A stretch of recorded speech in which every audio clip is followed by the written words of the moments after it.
ഇന്നത്തെ ചിന്തയ്ക്ക് ആധാരമായി യെശയ്യാ പ്രവാചകന്റെ പുസ്തകം 38-ാം അധ്യായത്തിന്റെ 5-ാമത്തെ വാക്യം.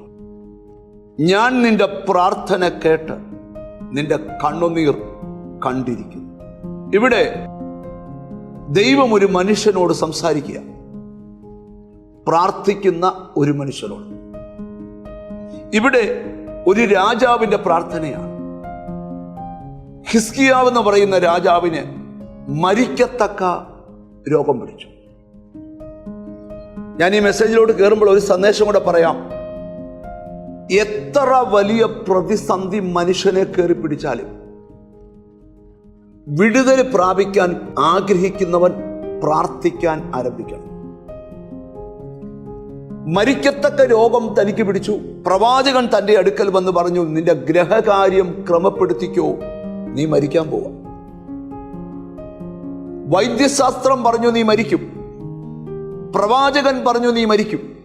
പക്ഷേ ഇതെല്ലാം കേട്ടിട്ടും പ്രാർത്ഥിക്കുന്നവന്റെ അകത്തെ പ്രാർത്ഥനയ്ക്ക് ഒരു കുറവുമില്ല.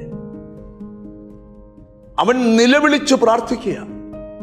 അവന്റെ പ്രാർത്ഥനയെക്കുറിച്ച് ദൈവം പ്രവാചകന് കൊടുക്കുന്ന മറുപടിയിലെ 2 പദങ്ങളാണ് നമ്മൾ ഇന്ന് ധ്യാനിക്കാൻ പോകുന്നത്.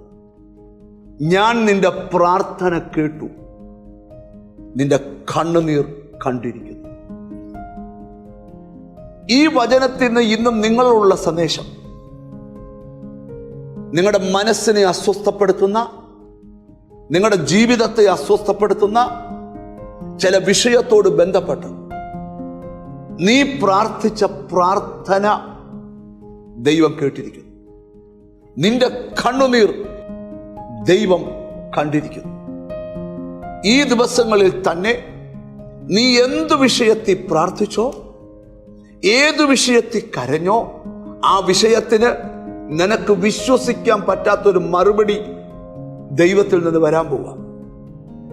ഒരുപക്ഷെ ഈ മെസ്സേജ് കേട്ട് എണ്ണപ്പെട്ട ചില ദിവസത്തിനകം നിന്റെ പ്രാർത്ഥന കേട്ടെന്നും നിന്റെ കണ്ണുനീർ കണ്ടെന്നും നിനക്ക് മറുപടി ആയെന്നും മറ്റുള്ളവർ മുമ്പിൽ സാക്ഷ്യപ്പെടുത്തത്തക്ക രീതിയിൽ ഒരു മറുപടി ദൈവത്തിൽ നിന്ന് വരാൻ പോവാ. നിങ്ങളുടെ ഉള്ളിൽ പരിശുദ്ധാത്മാവ് സംസാരിക്കുക. നിന്റെ പ്രാർത്ഥന ഈ ദിവസങ്ങളിൽ ഫലത്തിലെത്തും.